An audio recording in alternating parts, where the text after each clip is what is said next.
6월 26일 이 시각 주요 뉴스입니다. SK하이닉스 주가는 기술적 과매수 부담으로 급등 이후 급락 흐름이 반복되고 있지만 펀더멘털과 매크로 환경은 우호적이라는 분석이 나왔습니다. 정부는 오는 2030년까지 기업 가치 1조 원 이상, 신한부 기업 5개와 매출 1,000억 원 이상 기업 50개를 육성하겠다고 밝혔습니다. 한국시티은행은 하반기 수도권 주택가격 상승세가 더욱 가팔라질 것이라고 전망했습니다. 한국은행은 올해 5월 말 거주자 외화 예금이 1,122억 5천만 달러로 전월보다 15억 7천만 달러 늘었고 기업 예금 비중이 10년 1개월 만에 최고인 86.8%로 집계됐다고 밝혔습니다. 지난달 은행권 주택담보대출 금리가 다시 오른 채로 돌아섰습니다. SK하이닉스 주가가 하루 만에 극과 극을 오가고 있습니다. 전일 장중 15% 넘게 치솟으며 298만 8천 원까지 올랐던 SK하이닉스가 다음날 10% 넘게 급락해 260만 원대까지 내려앉았습니다. 유한타증권 이재원 연구원은 앞으로도 상승 추세 속에서 급등 이후 급락하는 흐름이 지속될 것이라고 전망했습니다. 주가가 8거래일 연속 상승하며 20일 이동평균선과의 이격도가 플러스 2 표준 편차에 도달한 것이 기술적 부담으로 작용하고 있다는 분석입니다. 다만 펀더멘털에는 문제가 없으며 6월에도 반도체 수출 호조와 메모리 가격 상승세가 이어지고 2분기 실적 발표 이후 주당 순이익도 빠르게 상향될 것으로 내다봤습니다. 유가 안정과 시장금리 하락, PC 물가지표 안정 등 매크로 환경도 우호적으로 평가됩니다. 이재명 대통령이 26일 청와대에서 열린 미래 신안보 혁신기업 육성 전략회의에서 한국형 신안보 혁신기업 육성 계획을 발표했습니다. 정부는 오는 2030년까지 기업 가치 1조 원 이상 신안보 기업 5개와 매출 1,000억 원 이상 기업 50개를 육성한다는 목표를 제시했습니다.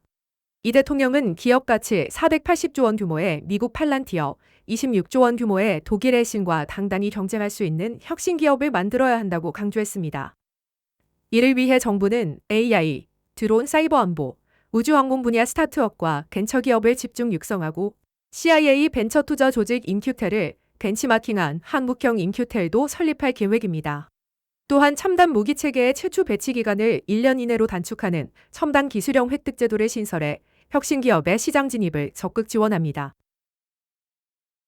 서울 아파트값 상승세가 하반기에 더욱 가팔라질 것이라는 전망이 나왔습니다. 한국시티은행 김진욱 수석 이코노미스트는 보고서를 통해 하반기 수도권 주택시장 상승세가 더욱 가속화될 가능성이 크다고 분석했습니다. 한국은행의 금리 인상과 보유세 강화 정책이 동시에 시행되더라도 가격 상승을 막기는 어려울 것으로 봤습니다. 고정금리 기반 가계대출 비중이 2021년 6월 26.7%에서 올해 4월 45.5%로 높아지면서 금리 인상이 차주의 이자 부담으로 이어지는 효과가 과거보다 줄었습니다. 주식 자본이익과 반도체 성과급 등 새로운 자금유입 경로는 주택담보대출 규제와 직접 연계되지 않아 금리 인상의 효과를 제약하는 요인으로 꼽혔습니다. 보유세 인상 역시 실제 세금 부담 증가는 내년 하반기에나 나타나는 데다 2028년까지 이어질 서울의 구조적 주택 공급 부족이 집값 상승 압력을 더욱 키울 것으로 전망됩니다. 대기업 수출 확대로 국내 외화 예금이 2달 연속 늘었습니다. 한국은행에 따르면 올해 5월 말 기준 거주자 외화 예금은 1,122억 5천만 달러로 전월 대비 15억 7천만 달러 증가했습니다.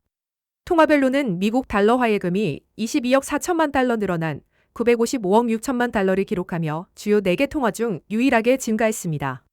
한국은행은 대기업의 수출 대금 수치와 증권사의 파생상품 거래 증거금 유입이 주요 원인이라고 설명했습니다. 주체별로 보면 기업 예금이 25억 4천만 달러 증가한 974억 2천만 달러를 기록했고 개인 예금은 9억 6천만 달러 감소했습니다. 전체 외화 예금에서 기업이 차지하는 비중은 86.8%로 10년 1개월 만에 최고치를 나타냈습니다. 지난달 은행권 주택담보대출 금리가 다시 오른 채로 돌아섰습니다. 한국은행이 발표한 자료에 따르면 5월 예금은행의 주택담보대출 금리는 연 4.32%로 전월 대비 0.01%포인트 상승했습니다.